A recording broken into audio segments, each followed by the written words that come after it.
সাফা, তোর কাছে আমার একটা হেল্প লাগবে। বল, কি হেল্প লাগবে? তুই কিছুদিন আমার সাথে প্রেমের অভিনয় করবি। এতে আমার লাভ কি? তুই যা চাবি আমি তাই দিব, প্লিজ কয়টা দিনের জন্য। আচ্ছা ঠিক আছে। তারপর কিছুক্ষণ কথা বলে ঘুমিয়ে গেলাম। সকালে ঘুম থেকে উঠে ফ্রেশ হয়ে নাস্তা করতে টেবিলে গিয়ে দেখি সাদিয়া নাই। আম্মুকে জিজ্ঞেস করলাম। আম্মু বলল সাদিয়া নাকি সকাল সকাল নাস্তা করে কলেজে চলে গেছে। আমি আর কোনো কথা না বলে নাস্তা করে বাহিরে এসে একটা রিক্সা নিয়ে কলেজে চলে গেলাম। গেট দিয়ে ঢুকতেই আমি সামনে তাকিয়ে দেখি সাদিয়া আসিফকে জড়িয়ে ধরে কথা বলছে। রাগে মাথাটা গরম হয়ে গেল। আগে যতটুকু ভালোবাসতাম এখন তার চেয়ে বেশি ঘৃণা করি।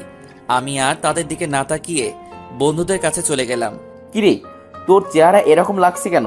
যেই মেয়েটাকে জীবনের চেয়েও বেশি ভালোবাসলাম সে আমাকে আবার ধোকা দিল। কি হয়েছে আমাদের বলো? সাদিয়াকে দেখলাম আসিফকে জড়িয়ে ধরে কথা বলছে। আমি মনে করছি কিছুদিন কষ্ট দিয়ে তারপর মেনে নিব।